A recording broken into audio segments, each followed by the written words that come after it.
How am I doing? Am I spiffy? Do I look okay? I know I'm got a little sun and all that. How am I doing? A little narcissistic? Am I a little too narcissistic for you? Huh? Am I a little too narcissistic for you? Is this narcissism? Is that what this is? Gee, I don't know. Maybe like Sigmund Freud. You know, he can use the old eyedropper. Pass the eyedropper. And be this prolific writer, but anyone else who uses cocaine is just a piece of crap street urchin, huh? I mean, I don't know, man. Maybe I can't say the C word either, right? Like I said, I am the real thing, not Coke or Coca-Cola, because of that song. Ain't nothing but the real thing, baby, right? They used it in the Coca-Cola, and there used to be cocaine in Coca-Cola. And if you can't follow that, who was making the T-shirts with the Coca-Cola logo, and they said cocaine? Who was making those T-shirts, and who was making all that money? It's a lot of money, okay? Something just came up. Please, I'm going to do an episode about fallen Angelinos. You got to see those videos. There's one that I use, Abacab by Genesis, and that was a game changer. I was a 13-year-old kid, and I was hanging out with these guys, and they were going into the military. They were like 5 years older than me. And, I don't want to name call, and I just don't want to do that anymore. Like Woods and Bloods and all that. It's just dumb, okay? And I don't try not to cuss. Right? But yeah, there was these guys, and that was the first time they were melting crystal meth, and they were putting it on rolling papers. I was listening to that album, and Luke and Laura shit was on TV. General Hospital, everyone was watching that shit. Luke and Laura and the Ice Princess and shit. Huh? Yeah, here we go. So what I'm trying to tell you is this. My wife was spun, and I didn't say anything to her. But she's so dumb. I used to call her the Dipsy Doodle. Oh, yeah. She's so dumb. These people, they don't know that pharmaceutical drugs, some of them, not all, but many of them, are synthetic versions of real plants and things from nature, and obviously oxycodone, whatever they're calling it this month. I don't know. Right? That stuff comes from heroin, comes from the poppy. That's why George Bush was called Poppy Bush. It was a play on that. That's why the Freemasons, they have the poppy, right? I became a member of a fraternal organization so I could communicate with my father. My father gave me life. He's from Flatwoods, Kentucky. Okay, there wouldn't be a Miley Cyrus if it wasn't for my kin. And Billy Ray Cyrus getting born and looking up at the porch and watching them play the way I looked at the Blue Pigs. My mother became a police officer. Don't forget that. And I was asked to become a police officer. That's why I'm writing, right? LA 44. And we're not going to do that today. Okay? Look at this. Do you see this? Now, I couldn't split it in half. I just don't have the time. I made 2 copies, but this is definitely half. Not half. This is the whole thing. Okay? So people go down for the count. I don't know if you know this. You're allowed to space out. Did you know that? You're allowed. You don't not have to go. They call it a staycation now. My parents never took a vacation. They don't even know what it is. Their vacation was going to the dollar store. That's how they went on vacation. And they would come back with these gizmos and gadgets, and they were fucking laughing like kids farting in a bathtub. Okay? All right? So people do different things. I really, to be honest with you, I've never really taken a vacation either. And I know what Jean was doing. She was taking this nigger back to Africa. That's all they talk about. So it's retarded. You're retarded. You're as dumb as these American guys. They're like, I'm part Irish, and then they go to Dublin, and people are looking at them like, get the fuck out of my neighborhood, dick. You know what I mean? It's just, I don't know why people are compelled to do this, but, that's what she did, and that's why she did it. Okay? And as far as the guy from the Glass Heroes who stole my songs, he talked about shooting black people nonstop. So that's his cross to bear. I never talked like that. I never carried weapons. Look, because that's why. This is what I can do. I'm sorry. I'm trying to tell you, I was writing at a very young age. And I found out, the troubadours would write love letters to queens and women of renown. That's what I was doing as a child. Now, you literal D-bag, you literalist, obviously, I'm not talking about literally. The ancients told us that when you learn something, it's like remembering it. You're not learning it because it makes perfect sense. And that is why they talk about the sophists in the earliest writings. Now, we all know the earliest writings went back to India. So, F the Greeks. Sorry. And do it Greek style, eh? Right? So there's older writing than that. And you have the Dogons, you have all these tribes in Africa. And I told you, when you put an A in front of original, it's aboriginal. That means they are not the originals. They are maroons. They were taken to Australia because there was nobody there. They were brought to America because there was nobody there. America is a place where you're going to work and we're blah, blah, blah, blah, blah. Rome means rum. That's what it means. It's the same word. So they were going to the West Indies, and the West Indies is where Malcolm Gladwell's from, and he's in my mother's haplogroup. See, I'm sophisticated. Okay. Right? I bring him up because I got a 23andMe, and I don't care. Hey, if they're so, short-sighted, they don't know that they can see, I just went to downtown LA, and I walked into these people's store, and I knew why these pieces of, I can't say it. I'm not trying to put them down. I know what an ad hom is. I know why their store is failing. And I know why I take one look around.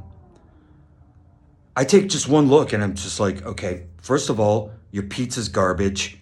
Look at this place and how it looks, man. It looks like garbage. And there's stuff on all the racks. It's just stuff the racks. You know why? Because all you need is a purchase order.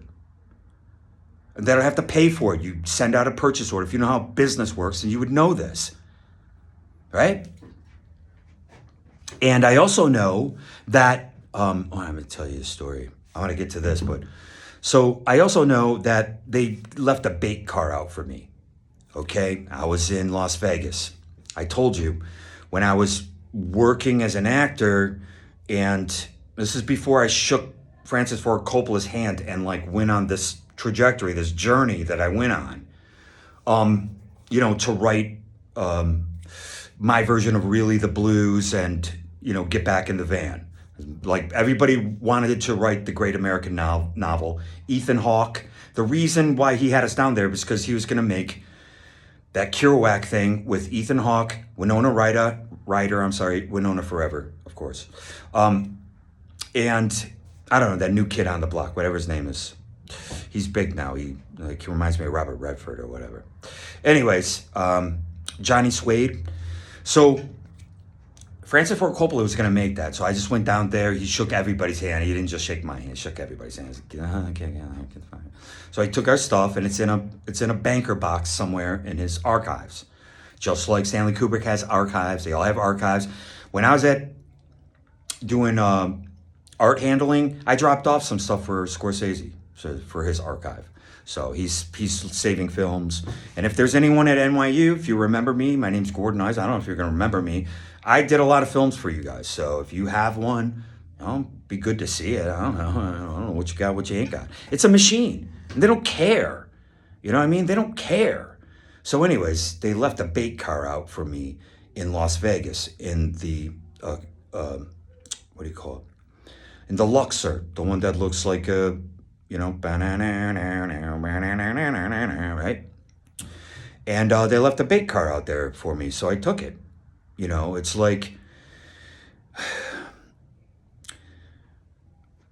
when I was it's not, you're not learning to be an actor.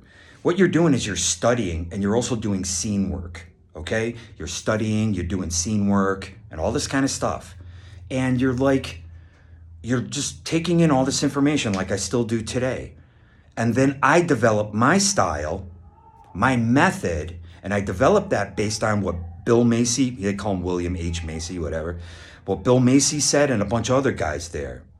There's the other guy, man, a couple names came up, Neil something or other. I know Neil Pepe. I know him too. I saw him. He was in a Woody Allen movie, and I worked with a guy, Arthur Anderson, on, Arthur Avenue, and he was in Zelig. Okay, so Linoleum Blown Apart is also based on Zelig. So there's other films like it. Anyways, they left out a bait car. And I spent the weekend with this girl. She was beautiful. And I spent the weekend before that with some other girl. She was beautiful. And, like one night stands, like everybody talks about and throw their weight around. They're really, man, it's terrible. And it's terrible compared to several night stands. I mean, you just want a road dog, partner in crime. You want your ride or die. You want your partner, I mean, everybody does. And it's just kind of stupid to sit there and say like, blah, blah, blah, this, that, and the other thing. Anyway, so they left a bait car out for me. Okay. And so I was in Las Vegas, and so I took it, and there was like some booze there, and I parked it. I had two choices. I knew there was a GPS on it, and I didn't know where I could take it and have it, parted out. I don't know anybody, and I don't speak Spanish. I'm from Detroit. I go to New York, and everyone assumes I speak Spanish. I don't. And then, I'm like, oh, that's cool. Well, let me check out California, California dreaming, scheming, and all that. And I come out to California, then Nevada, and it's like, they're all speaking Spanish too. They're speaking Mexican Spanish, as opposed to Latino Spanish. Like, holy Stuttgart. So anyway, either way, so I drove around. So they were waiting for me. It was left for me. And I took it. It's like you get a case of the fuck it. Just like, let's go, man. Because I need stories to write about. I'm telling you, man. I know I got more excuses than a homie going to jail, but that's really true. I started writing at such a young age. Anyway, man, I have to, boy, I tell you. So I took this bait car, and that's why I was dating this girl named Suzanne from Bourbon Street, and she was hot, man. Everybody, you know what I mean? They say everybody out at least once, man. She's smoking hot. And I'm like, wow, man, it's like I just charmed her. I was just caught her on a good day. I got lucky, man. And so I stayed with her, but she's somebody else's gumar. That's why I tried to tell you about Sylvia. I was in love with Sylvia. But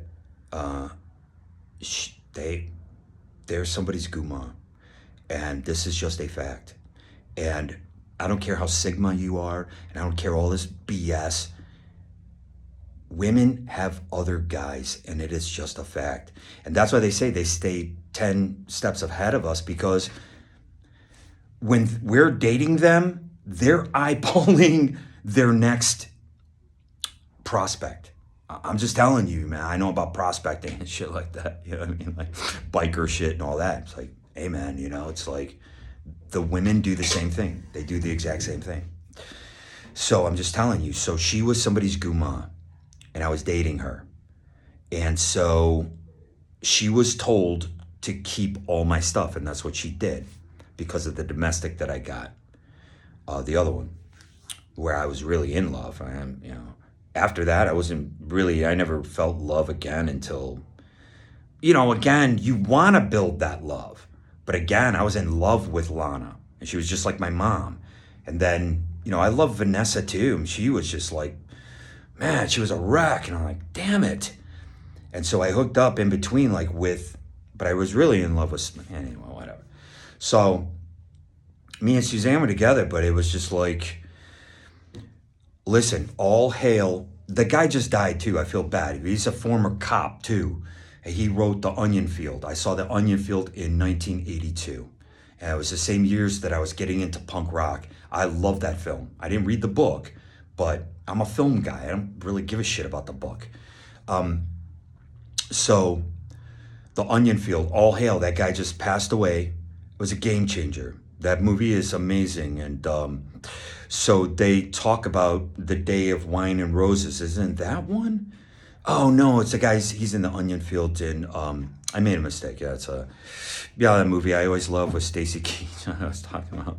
I love that movie.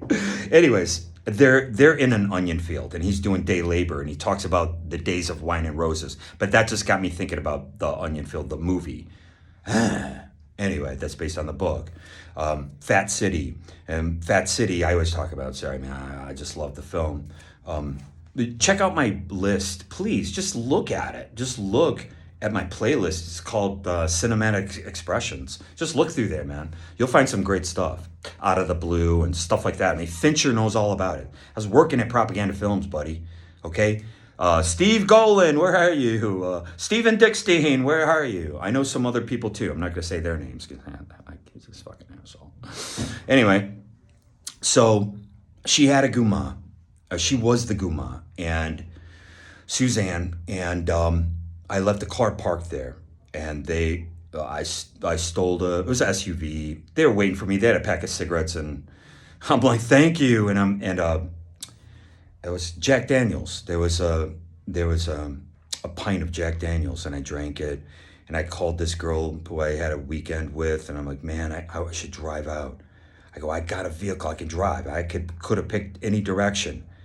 And I thought about it, and I'm like, there's a GPS on. They're gonna get me. It was a setup because I had one stolen vehicle, on my record already. I learned how to steal vehicles back in the old neighborhood with Guami and those guys. They're Arabs, but they're Chaldeans. That's when I learned with Dave Maroney and Guami and Robert Rebamp was there, Anyway, so that's how I learned how to steal cars.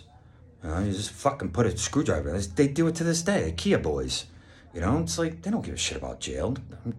I'm not going to poo-poo anything, but it's just kind of like, Yeah, I told you about the mesh that I'm in. So anyway, I just got it and I said, fuck it. And I'm like, I thought better of it. I'm like, man, I got no place to make money off this thing. I'll just park it. They'll come and get it. Those MFers, you know what they did? They waited, man. They waited over well over 2 weeks to a month. They wanted me to get back in it. And I didn't. I just drove it that night. And that's what saved my keister. Oh yeah, that saved me. They were waiting. They're like, he's dumb. They all think everybody's dumb. Whatever. We all think everybody's dumb. That's the one thing I always did, okay? Everybody's smart until they prove themselves otherwise. So, I got a little bit of education. And that's the thing. It's like my ex-old lady, she wants to throw her weight around because she's NYU alum. Let me tell you something, Snuggle Bunny. They're looking for legacy students. And your legacy is a freaking toilet baby. So how about that? That's all they want. They want legacy students. So that NYU, where you graduated from, all that stuff. Hey man, if you could get something out of it, congratulations. I guess you're really tough titty down there in southern Georgia. Yeah, you must be amazing down there to those people. I went to a bar with a friend of mine. He wanted to play drums. He's a good drummer. He's into punk rock. And we went to a bar, and me and my wife were from New York. And we walked into this bar, and just everything, we stood out, like just how we dressed, just everything about us. We walked in there, we weren't dressed, they're dressed nice to go out, but we're different. I mean, it's just, and that's what I like. I like different cultures. Anyway, whatever, what do you know? So let's get into this. It's 20 minutes after. That's why I had to talk really fast, man. I'm not going to, listen at 1.5 while you drive, 2.0 on the go, man. I'm not going to waste your time. There's so much content out there, okay? So I'm working on a lot of things, right? But my main property is linoleum blown apart, and all I have to do is sit down. It's going to come spilling out of me. But I'm not going to write it in the library. I would have to, bring a pillow and sit on a pillow. I'm not going to do that, okay? So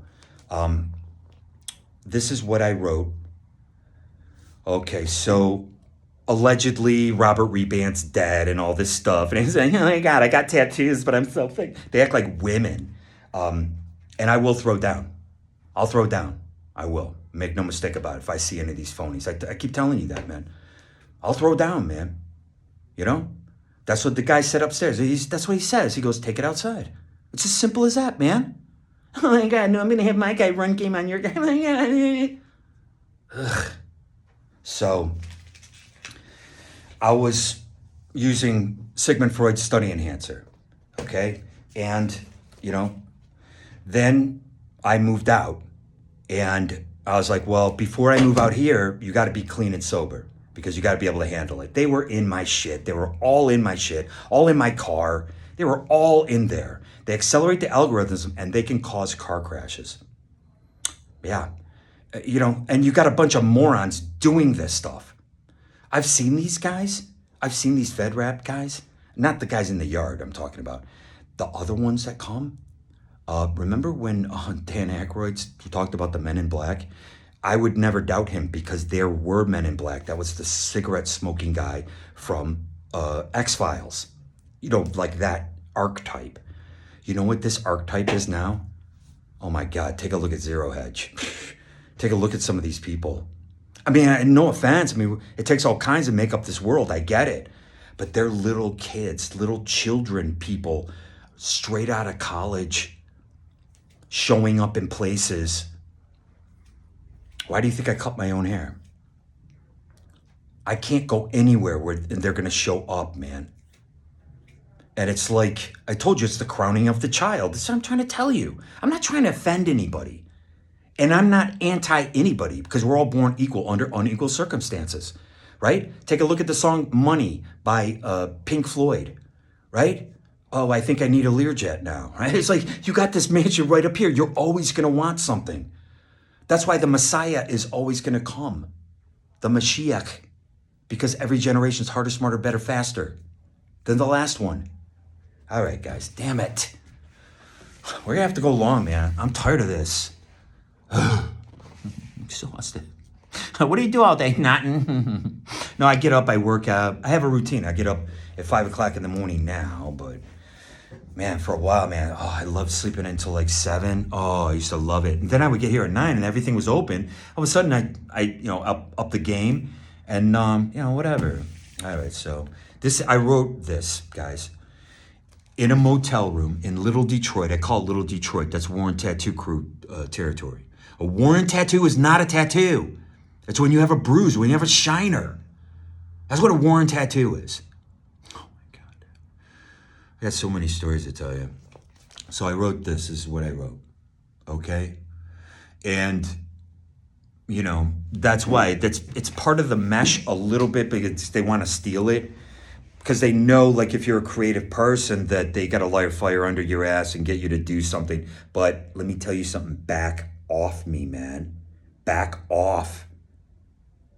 That's not fair game, man. There's nothing fair about fair game, man. There's nothing fair about that, man.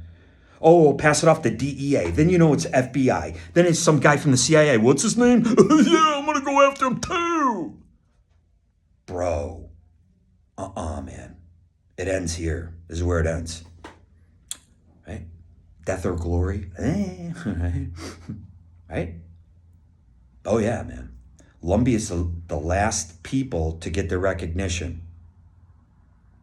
So, it's do or die. That's what I'm saying, man. I wasn't going to talk about DEA agents in Detroit. I wasn't going to bring that up. I wasn't going to bring up, these other people who are a bunch of phony nothings. Right? But you got to give me something, man. I'm running around here like I'm doing all this work and they're just like, okay, thank you. No. No. And I don't carry weapons. All I ever had was a freaking BB gun. And no, I never even saw that movie. Everybody keeps talking about the BB gun and the leg and all that. I never watched that. I've seen parts of it. We all have. There's so many films I've never seen beginning to end. They're endless. There's endless films out there. Okay? So it's like when I see an actress from Out of the Blue in David Fincher movie, man, that's what gets me going and gets me excited. You know what I mean? And I told you, Fincher, he should really be the new Kubrick, man. He really, my sister told me, that's why I like communicating with my sisters. I like family. I love family. People can tell you things. Okay, let me explain something to you. There's a guy who has a channel. His name's William Donahue. And don't gaslight me and tell me that you've heard, oh, I think I've heard of that feller. Yeah, Jimmy Kimmel took advantage of that. It's called Lie Witness News, okay? You never talk about that, do you? His name is William Donahue. No, not Phil Donahue. Tell me you've watched his show. You never have. I watch it all the time. I love it. He made his videos about 20 years ago. I don't care how many hits I get. I'm not doing this for hits. I never wrote one song to make money off of it. Yeah, I think you know the person who brought up money to me. I think we know him. I think we know who he is, American Axel. It's gonna be an American nightmare for you, pal. It's gonna be an American nightmare for you. And I ain't kidding, man. I'm not taking this anymore. I'm not gonna take this harassment anymore, man. That's what I'm telling you. It's gonna be an American nightmare for that guy. You know, he messed up. He messed up big time, and he knows he did. Here it is. I wrote that, okay? Now, it took me going down for like 3 or 4 years. Do you understand? Nobody can grasp this guy. Oh my God, tell me about your writing. I told you about Brad Listy. I know Brad Listy. And he got scooped up by the LA books section of the LA Times. Yes, yes, I'm all for that guy. God bless him. He's smart. He's just great. He's got a wife. He's got a kid. You know what I mean? But I can't listen to the show because most of it is like 80% women. I'm like, what am I listening to this for? And I'm not saying they're all bad. You know what I mean? I read Priscilla Presley's book. I read Susan Orlean. I'm trying to think of other women that I've read. That Priscilla Presley book was awesome, man. Anyway, so this is what I wrote. Do I know what it is? Nope. It comes pouring out of you, okay? So part of the story, man, I wish I could tell you this story. It's really good. It's about bikers. But you can apply it to any mafia. See, that's what I do. I take these archetypes for like a mafia and stuff like that. There was that show, what was that show called? Ozark or something like that? Where they were kind of like, right? There were locals and then there was like new people coming in, blah, blah, blah, blah, blah. That's what it is. That's what this society is. It's all about insurance companies, alphabet agencies, okay? And, right, I told you I joined a fraternal organization so I could quit drinking. I drank every day from the age of 15 until whenever that was. I don't even know. I'm honest, man. I don't fucking know. You do the math. It was 2005 or 6 or 7. I don't know. And I joined a fraternal organization and I went through a ceremony. And through this ceremony, like I was saying, like I didn't know that I was, I'm not saying I'm reincarnated, but this is like, it's not magical thinking, it's creative, right? So I can look at things differently. I can't get that. It just looks kind of crazy when there's light shining through the hair and you're like, like you don't know these things, right? And so I'm just kind of being playful. Oh my God, he's delusional. Like you get this, whatever it is. It's like the critic voice, the inner voice or whatever it is. You know what I mean? I still am. What's going on? Right? You have this like inner critic voice. What's his name? Jim Gaffigan does a good job of it. You do this inner critical voice and you're critical of yourself and, you can hear the naysayers, but again, I come from the punk rock ethos. We didn't care. It's like that was the whole point. You mess up, you dress up, you make mistakes, you do your own thing, you create your own fashion, DIY. I'm going to tell you scumbags something. They ran game on a guy. I was in a band called The Filth with Greg. and they ran game on him. He stayed in Michigan. He did all the right things. He got a job in a factory, all that stuff. You know what they did to him? Rocco and Dave and all those guys. You know what they did to him? They ran game on him, put him in the fucking hospital just because he's deaf. And so when he drinks, he sounds like he's drunker than he is because he's deaf. So he sounds way more drunk and he loves to laugh like me. When I get drunk, we laugh. I'm out here in the park. I'm like, is this guy part fucking hyena? But I understand him. He's laughing his ass off. This is what we do as alcoholics. It's called being pixelated. You're a good-natured drunk. But when some broad in my family throws me out of our wedding like I'm fucking Fredo in The Deer Hunter, you know, she thinks like, oh, he's drunk. He's got to go. Like, he's going to get violent. Like, dude, I'm laughing my ass off. I'm having a great time. My sister threw me out of her wedding. That's what I'm trying to tell you, man. I'm trying to get our family into family counseling so bad. It's insane, man. There was so much trauma in our house, but whatever. Anyways, so, and no, trauma doesn't make you a creative person.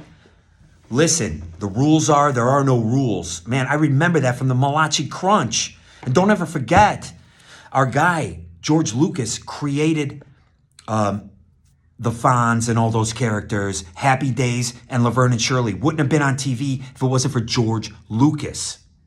Okay? So if you want to make fun of Star Wars toys and DEI hires, you do whatever you want, right? I always go to the source. And here's the source right here. It's me. I'm the key. I'm the kite and the key. I'm trying to tell you that, right? When Benjamin Franklin put the kite up and he took the key up there, was a key made out of brass or something, right?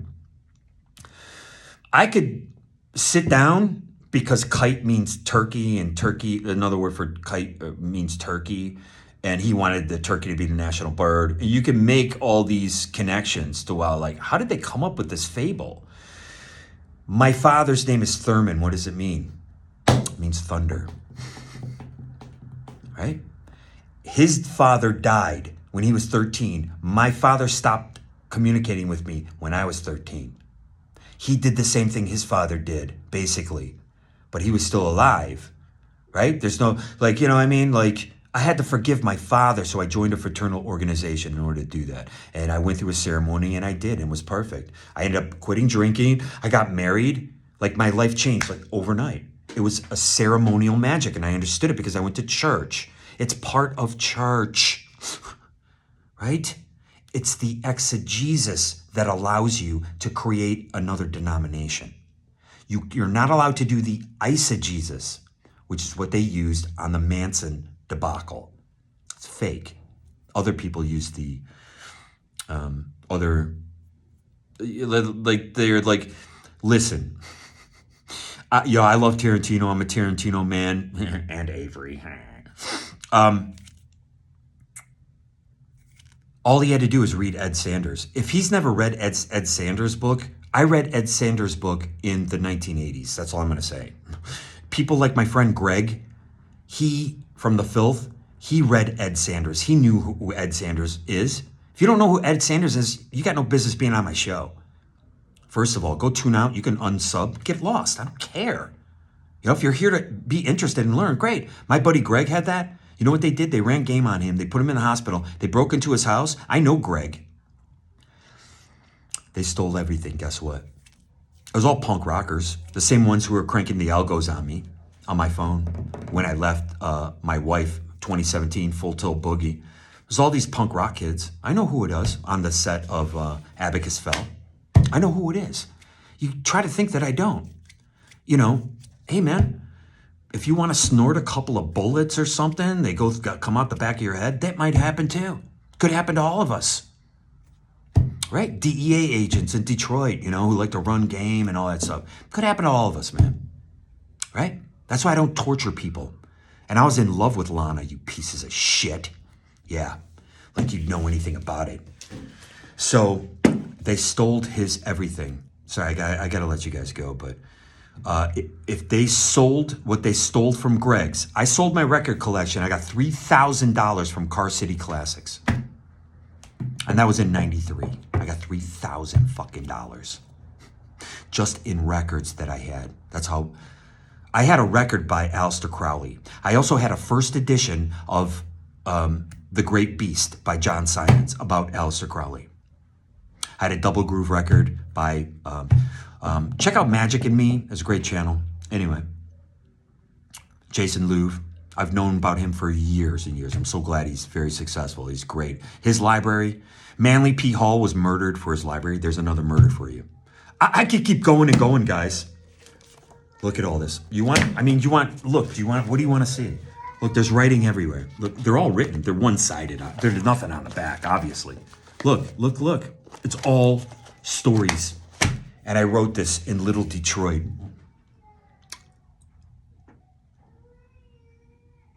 In the numbers. Thank you very much for watching my show. I appreciate it more than you'll ever know.